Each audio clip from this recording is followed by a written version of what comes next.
Friends, good morning. कैसे हो आप सब? उम्मीद करती हूँ कि आप सब सही हो, हम भी ठीक ठाक हैं। आज हमारा आगरा में सेकंड डे है। सेकंड डे में थर्ड डे है। थर्ड डे और लास्ट डे है। तो आज हम वो स्पेशल चीज़ देखने जा रहे हैं जिसके लिए आगरा फेमस है। वो है आगरा का ताजमहल। अभी हम नीचे जा रहे हैं ब्रेकफास्ट करने, जैसे कल भी किया था। आज हम ब्रेकफास्ट करके फिर उधर से सीधा चले जाएंगे ताजमहल देखने। ताजमहल घूम के फिर वापस आएंगे, फिर हमको जयपुर के लिए निकलना है। तो चलिए, लेट नहीं करेंगे और अभी चलते हैं ब्रेकफास्ट करने।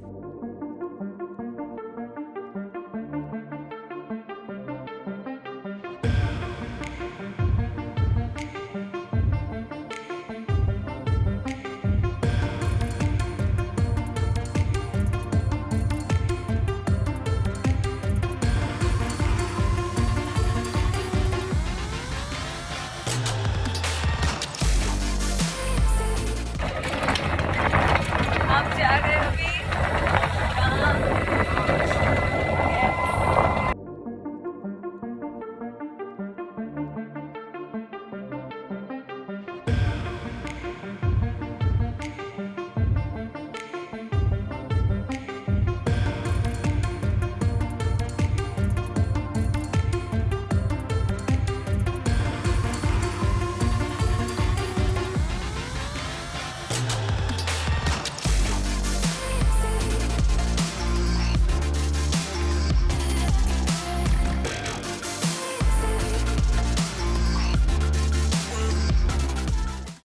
एंटर करने का 3 गेट है ताजमहल के अंदर। जैसे हम लोग एंटर करते हैं इसको बोलते हैं वेस्टर्न गेट, एक है ईस्टर्न गेट और एक है साउथ गेट।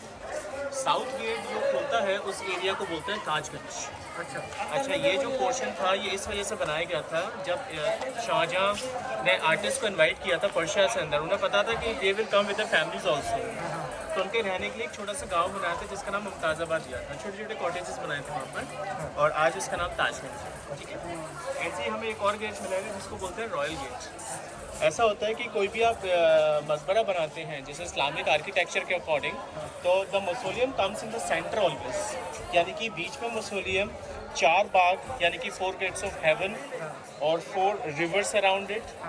बट इन्होंने क्या किया, ताजमहल को जो मकबरा बनाया, दे मेड अ साइड, यानी कि उसको रिवर साइडेड बना के जो नॉर्थ वाला गेट था उसको फ्रंट पे ला के they have made extraordinary royal gate. अच्छा, वो किस लिए बनाया गया था, I explain you inside. That was the need of the foundation of the Taj Mahal. Okay, अभी आप जितने भी रूम्स देख रहे हैं, और पर security and the servant rooms, तो इसमें ये होता था कि total they are like 210 numbers. ठीक है, और क्योंकि when they made that huge Taj Mahal, so they needed also the people to take care of that. देखिए, अभी जो रॉयल गेट आप देख रहे हैं इसमें इंस्क्रिप्शन इवन भी यही लिखा हुआ है कि this is the gate of the heaven. In short they have written like that in that rectangular way कि this is the gate of the haven.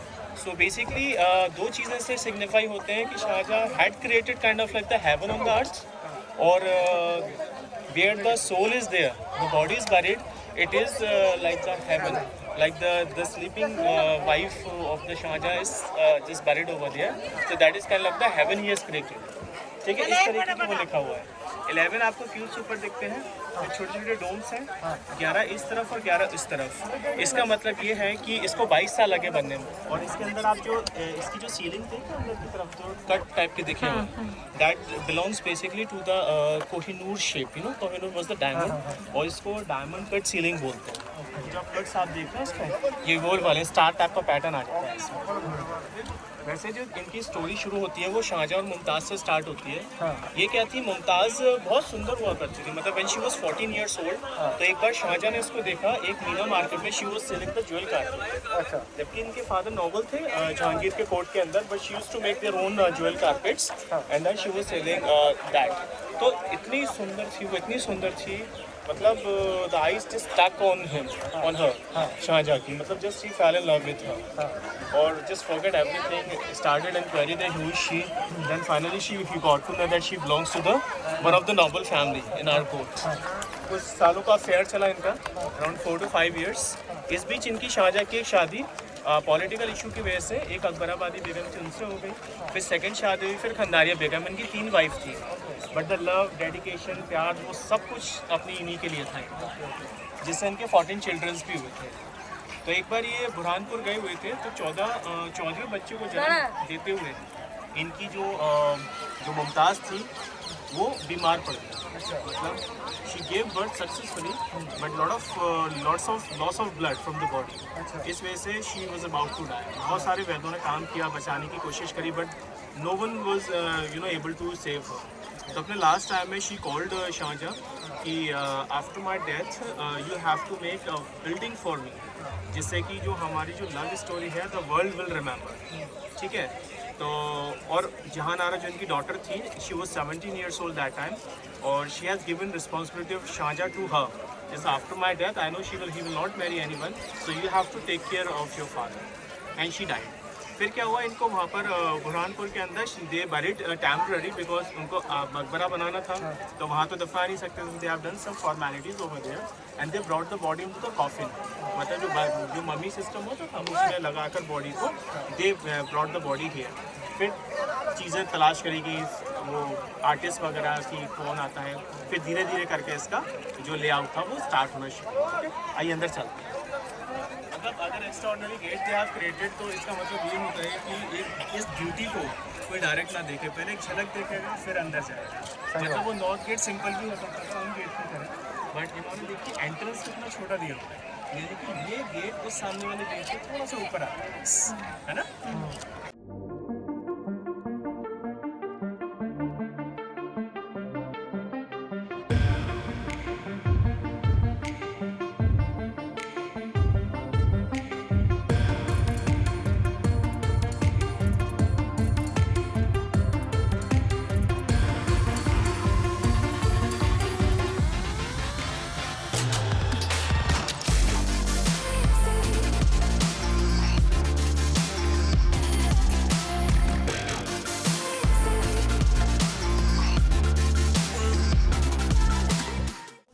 वैसी बिल्डिंग यहाँ पर बना दी और उसका नाम लिख दिया गेस्ट हाउस। कभी कभी आके रहते भी थे, तो नौकर वगैरह तो वहाँ पे रहती थी इस वजह से, पर बाकी बहुत ज़्यादा यूज़ नहीं हुआ। सेंटर टैंक की ज़रूरत पड़ती है, सेंटर टैंक से 4 गार्डन, इसको बोलते हैं 4 बाग pattern, like 4 gates of heaven in the Muslim, और रिवर सराउंडेड, यानी कि 4 तरीके की रिवर, ये जो आप कैनाल देख रहे हैं ये रिवर का एक रूप ले लेते हैं। इस तरीके से उन्होंने ये चीज़ बनाना शुरू की। आई सेंटर टैंक से पहले हम लोग पहले एक फोटो लेते हैं, फिर वहाँ से उतर के आगे चलते हैं।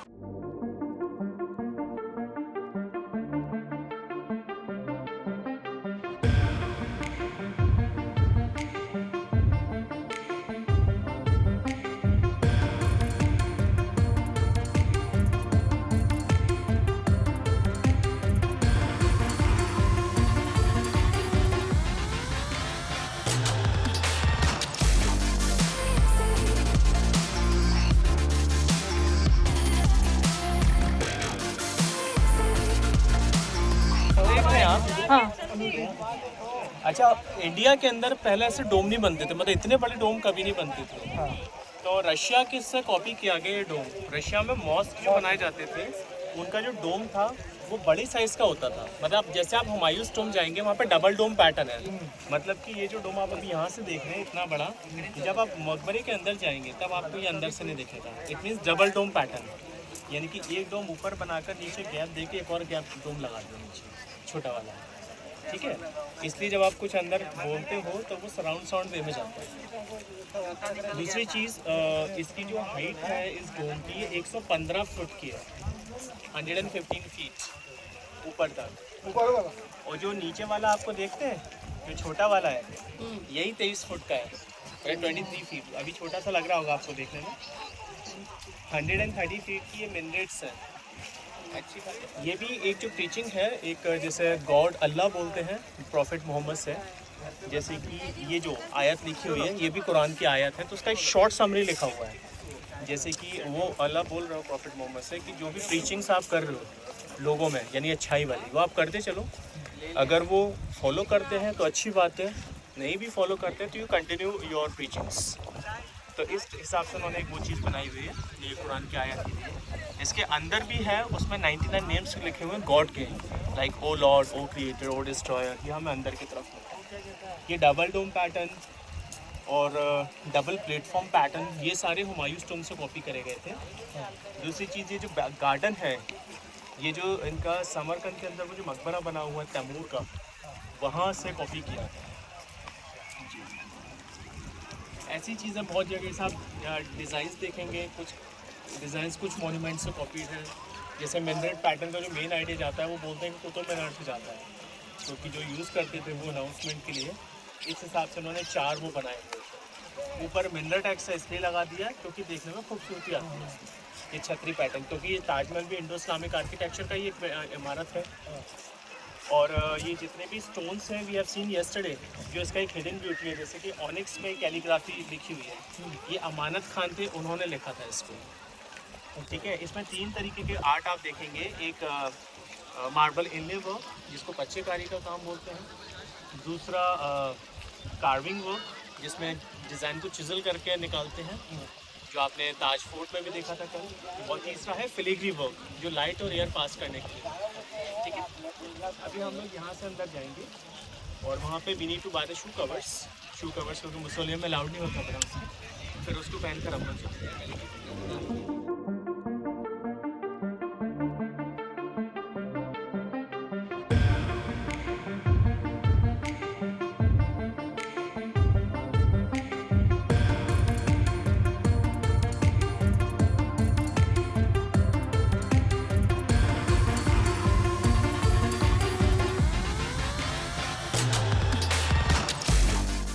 लग रहा होगा dome is not that much clear compare to the upper down portion is glittering a lot compare to that one the dome portion, क्योंकि ऊपर वाला पोर्शन अभी रह गया है। जो छल्ले आप देख रहे हैं इसलिए लगाए गए हैं कि उसमें आप चढ़कर ये क्लीन कर सकें उसको।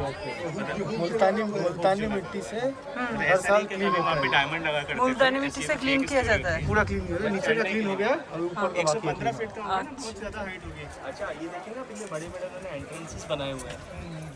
ठीक है, एक बड़ा वाला भी है, उस साइड में भी है, और छोटे छोटे भी मल्टीपल बना रखे हैं। This is called iwan type of mehrab. ठीक है, इसे किस लिए बनाते थे, जैसे ये जितना आपको चौड़ा इसका वो देखता है दीवार, जैसे यहाँ से लेके वहाँ तक, सोचिए कितना चौड़ा दीवार बनाया। अब जैसे कि इनको ये दीवार छत का वेट डालना है, क्योंकि अंदर ना तो आपको गार्टर दिख रहा है ना लैंटर दिखता है, तो ये क्या करते थे, नीचे से दीवार ऐसे उठा कर ले जाते थे, फिर ऐसे ही दूसरी तरफ से इसको धीरे धीरे करके ऊपर ले जाकर ये की स्टोन डालते थे ऊपर। फिर की स्टोन के ऊपर ये पत्थर लगाए जाते थे ऐसे करके। तो जो छत का वेट होता था, हैवी वेट, आप देखिए कितना बड़ा डोम है, फिर छोटी छतरी 30-30 फुट की, यानी कि कितना लोड दिया हुआ है इस टाइम पे। तो वो जितने भी ईवान आपको दिख रहे हैं, यानी मेहराब टाइप के, ये सारा का सारा वेट उनके आर्चेस में आ रहा है, यानी उस की स्टोन से होकर ये डिवाइड हो जाता है बराबर से। ओके,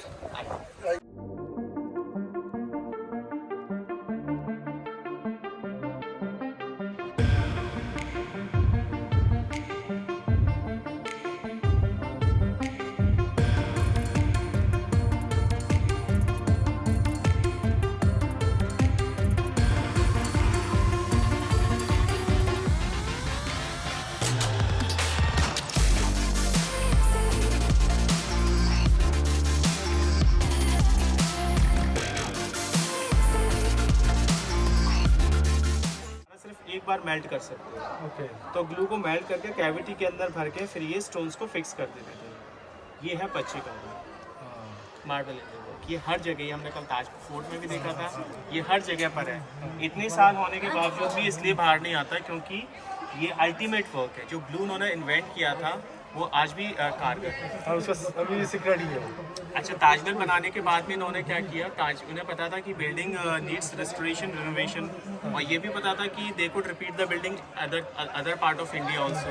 तो उन्होंने क्या किया, रिटन एग्रीमेंट करवाया उस फैमिली से कि अब आप ये काम दोबारा नहीं कर सकते, यानी कि अगर ताज में प्रॉब्लम होती है बस इसी को आप कर सकते हैं, इसके अलावा ना तो नई बिल्डिंग में काम कर सकते, ना ये काम अपनी लाइफ में आप दोबारा कर सकते हैं। क्योंकि उसको पता था अगर मैंने ऐसी परमिशन दे दी इनको काम करने की, तो कोई ना कोई अगला बादशाह एक और ताजमहल बना देगा और इसकी वैल्यू खत्म हो जाएगी। जैसे दिल्ली, आगरा का किला तो दिल्ली का किला बना दिया, हुमायूं का टोम था तो ये बना दिया।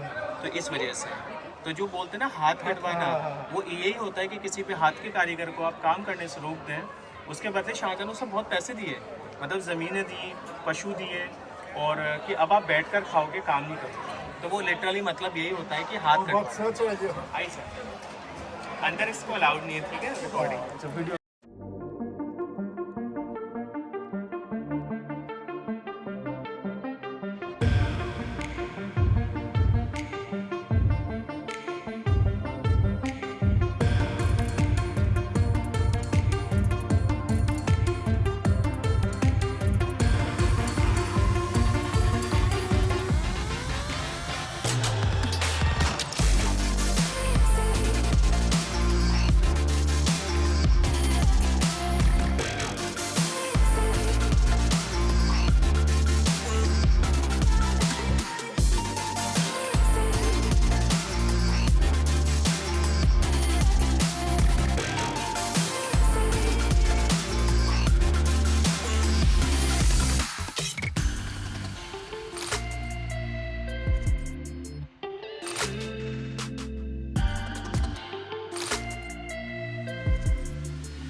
आप लोगों ने देख लिया कि हमने ताजमहल बहुत अच्छे से घूमा है, और अंदर तो कैमरा अलाउड नहीं है, तो अंदर एकदम अंदर, लेकिन ऊपर तो दिखा है। अब एकदम अंदर नहीं दिखा जितना दिखा सकते उतना दिखा दिया, बाकी जितना दिखा नहीं सकते वो नहीं दिखा पाए। तो चलिए अभी हम निकलेंगे, शायद निकलेंगे बाहर, अब निकलेंगे। चलेंगे।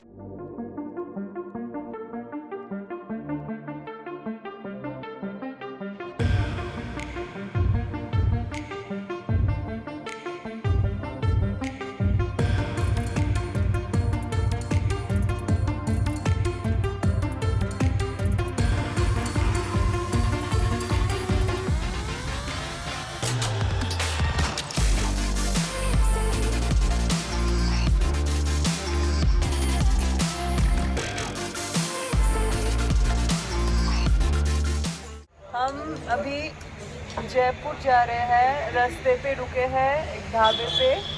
उधर हमने आलू दो टाइप का पराठा ऑर्डर किया है। अभी छोटा मोटा मतलब थोड़ा स्नैक्स टाइप का खाने के लिए ही हम बैठे हैं।